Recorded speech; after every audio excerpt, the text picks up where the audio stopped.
அஸ்ஸலாமு அலைக்கும் வரஹ்மத்துல்லாஹி தஆலா வபரகாத்துஹு. அன்பான பெருமக்களே, நபி ஸல்லல்லாஹு அலைஹி வஸல்லம் அவர்கள்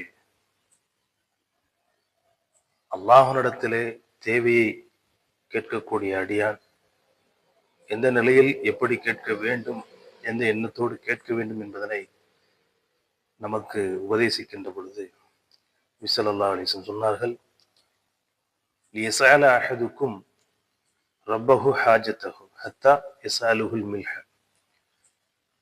வஹத்தா யஸஅலுஹு ஷிஸ்அ நஅலிஹி இதன் கத்தஅ என்பதாக சொன்னார். உங்களில் யாராவது யாசகம் கேட்டால், தமது தேவையை நிறைவேற்றிக் கொள்வதற்காக வேண்டி கேட்டால் அல்லாஹ்விடத்திலே முழுமையாக அவர்கள் கேட்கவும் என்பதாக சொன்னார். எதுவரை என்று சொன்னால், உப்பு தேவைப்பட்டாலும் அல்லது செருப்பினுடைய வார் அருந்து போனாலும் அல்லாஹ்விடத்திலே கேட்க வேண்டும் என்பதாக நபி ஸல்லல்லாஹு அலைஹி வஸல்லம் அவர்கள் சொன்னார்கள். காரணம் என்னவென்று சொன்னால், அல்லாஹு தஆலா குர்ஆனில் பல இடங்களிலே சொல்லுவான், உஜீபு தாவத் தானி தாயி இதா தானி ஃபல்யஸ்தஜீபு. என்னுடைய அடியான் என்னை பற்றி கேட்டால் நபியே நீங்க சொல்லுங்க, அவன் என்னை பற்றி கேட்டால் அவன் அழைக்கின்ற பொழுது நான் பதில் கொடுக்கிறேன் என்பதாக சொல்லுங்க என்பதாக சொன்னான்.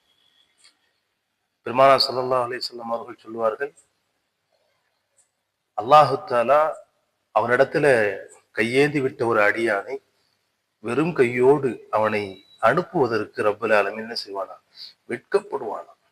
அதனால நமக்கு பல்வேறு குறைகள், மன கஷ்டங்கள், குழப்பங்கள், திருப்தி இல்லாத நிலைப்பாடு, மன குமுறல்கள், கவலை, இப்படி நம் உள்ளத்தினுடைய அமைதியை குலைக்கக்கூடிய, அமைதியை சீரழிக்கக்கூடிய எந்த தேவையாக இருந்தாலும் சரி, எந்த இஹ்திலாஃபாத் கருத்து வேறுபாடாக இருந்தாலும் சரி, அல்லாஹ்விடத்திலே நாம் ஒப்படைத்து விட்டோம் என்று சொன்னால், உமை யதவக்கல் அலல்லாஹ் இன்னல்லாஹ யுஹிப்புல் முத்தவக்கிலீன்.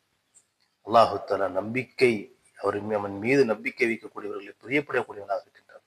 ஆகையினாலே நம்முடைய எந்த தேவையாக இருந்தாலும் அல்லாஹ்விடத்தை முறையிட்டோம் என்று சொன்னால் கட்டாயமாக அதை நிறைவேற்றி தருவான் என்பதனை நபியினுடைய வாக்கும் அல்லாஹுடைய வார்த்தையும் நமக்கு நினைவுபடுத்துகிறது. இன்ஷா அல்லாஹ் நாமும் நம்முடைய வாழ்க்கையில் கடைபிடிப்போமாக. அஸ்ஸலாமு அலைக்கும் வரஹ்மத்துல்லாஹி தஆலா வபரகாத்துஹு.